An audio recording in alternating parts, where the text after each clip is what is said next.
আচ্ছা, আমার মাঝে মধ্যে না জানতে খুব ইচ্ছে হয় এমন কেউ আছে যার কোনোদিনও মনে হয়নি যে এই পিম্পল গুলোকে কি করে তাড়াবো। কোনো একটা অনুষ্ঠান, খুব প্রিপারেশন নিচ্ছি, স্কিনটা গ্লোয়িং হয়ে গেছে, মনে মনে খুব আনন্দ, ঠিক অকেশনের আগের দিন হয়ে গেল পিম্পল, আর পুরো আনন্দের একবারে সত্যানাশ। আমার তো মনে হয় এটা আমরা অনেকেই মাঝে মধ্যেই ফিল করে থাকি। তাই আমি ভাবলাম আজকে এমন একটা রেমেডি শেয়ার করি যেটা 100% এফেক্টিভ তোমার ব্রণকে টাটা বাই বাই করার জন্য। আর তার থেকেও বড় কথা, রেমেডিটা খুব সিম্পল রেখেছি যাতে তোমরা সবাই এটাকে খুব ভালোভাবে ইউজ করতে পারো। তো চলো আর বেশি দেরি না করে আজকের ভিডিওটাকে খুব সুন্দর করে শুরু করা যাক।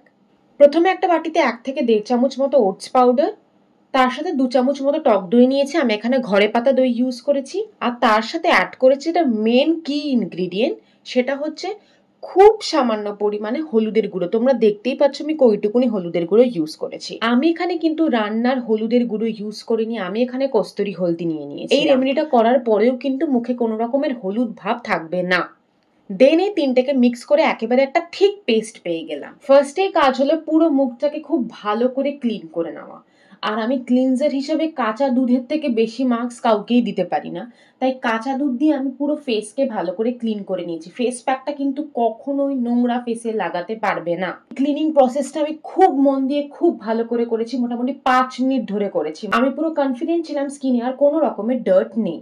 দেন মুখটা নর্মাল জল দিয়ে ধুয়ে নিয়ে মুছে নেবে। পুরোপুরি শুকনো করতে হবে না, হালকা ভেজে থাকবে সেই অবস্থাতেই অ্যাপ্লাই করে নেবে যেই প্যাকটা বানিয়েছো। এবার আসা যাক মেন কথায়, যেটা কি করে ব্রণকে প্রিভেন্ট করবে। এর মধ্যে ইউজ করছি হলুদ। হলুদের মধ্যে প্রচন্ড অ্যান্টিসেপটিক প্রপার্টিজ আছে। আগেকার দিনে কোথায় কেটে গেলে মানুষ ব্যান্ডেড লাগাতো না, হলুদের গুঁড়োই লাগাতো। তো বুঝে নাও হলুদের কি পাওয়ার।